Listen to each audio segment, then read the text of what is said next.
السلام علیکم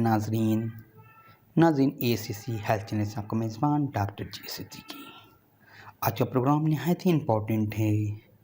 ان لیڈیز کے لیے جو ماں بننا چاہتی ہیں، تو انہیں ہم حمل سے پہلے اور حمل کے بعد کے مراحل میں کن قسم کے احتیاط کی ضرورت ہوتی ہے، اور ایک صحت مند بچے کی ولادت کے لیے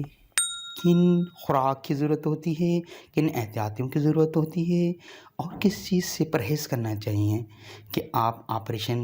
سے بچ جائیں اور آپ کی نارمل ڈلیوری ہو۔ تو آئیے ہم چلتے ہیں پروگرام کی طرف۔ ناظرین، ساؤتھ ایشیا کے اندر تھیلیسیمیا کی بیماری، جو کہ ایک ڈی این اے کے سیل کے اندر میوٹیشن کی وجہ سے ہوتی ہے، بچوں میں پیدا ہوتی ہے، جس کی وجہ سے ان کا ہومیوگلوبن جین مس ہو جاتا ہے، اور وہ بچوں کو ہمیشہ ان کی کو بلڈ پھر لگوانا پڑتا ہے۔ زیادہ تر وہ مائیں جن کا او پازیٹیو گروپ ہوتا ہے، یا وہ والدین جن کا او پازیٹیو گروپ ہوتا ہے، ان میں یہ اولادوں میں یہ پرابلم آ سکتی ہے۔ تو بہتر ہے کہ شادی سے پہلے ہی اگر تھیلیسیمیا کا ٹیسٹ کرا لیا جائے، یا اگر آپ نے شادی کر لی ہے تو تھیلیسیمیا کا ٹیسٹ کروا لیا جائے، تاکہ آپ کے اندر اگر کوئی تھیلیسیمیا کی وجہ سے کوئی میوٹیشن کا ایشو ہے، اگر فیملی میں کسی بھی قسم کی وراثتی بیماری ہو، جینیٹک ڈس آرڈر کہتے ہیں،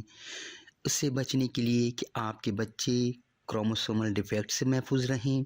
thalassaemia, Down syndrome, Klinefelter syndrome اور نیورل ٹیوب ڈیفیکٹس، خاص طور پہ ایسی مائیں جن کے بچے پیدا ہونے کے بعد مر جاتے ہیں، یا دوران پریگنینسی ان کا حمل گر جاتا ہے بار بار، تو یہ ایک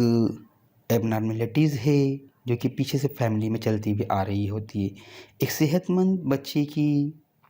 ولادت کے لیے ضروری ہے کہ آپ کے بچے میں آپ کی کوئی وراثتی بیماری نہ آئے، اور آپ کا بچہ صحت مند اور تمام اعضاء کی سلامتی کے ساتھ پیدا ہو۔ تو یہاں آپ نے کہ آپ کی اندر اگر وہ کوئی جینیٹیکلی خرابی پیچھے سے کہیں آ رہی ہے، آپ کے بچے میں ٹرانسفر نہ ہو، تو آپ نے homeopathic medicine, X ray 1 M ایک ڈوز لی جائے گی، اور کارسینوسینم 1 ایم کی ایک ڈوز لے لی جائے پہلی ہی۔ تو آپ کی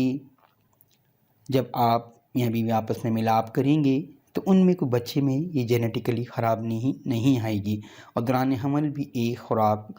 کارسینوسینم 1 ایم کی لے لی جائے، تو ان میں ان کی انہیریٹیڈ ڈیزیز یعنی وراثتی بیماری ان میں نہیں آتی۔ جن فیملی کے اندر ٹی بی کی بیماری ہے، یا سانس کی بیماری ہوئے، یا نزلہ زکام زیادہ ہوتا ہے، وہ ٹیوبرکلینیم 1 ایم کی ایک خوراک دوران حمل لیں۔ جن فیملیز کے اندر بچے مر جاتے ہیں، ایبارشن ہوتا ہے، مس کیریج ہو جاتا ہے، بچے پیدائشی مردہ پیدا ہوتے ہیں یا سوکھے ہوئے پیدا ہوتے ہیں، یا ذہنی طور پر معذور ہوتے ہیں، وہ سیفیلینیم 1 ایم کی ایک خوراک حمل سے پہلے، اگر حمل ٹھہر گیا ہے تو دوران حمل ضرور لیں، تو ان کے بچے ہر قسم کی ایب نارملیٹیز اور جینیٹک ڈس آرڈر سے محفوظ رہیں گے۔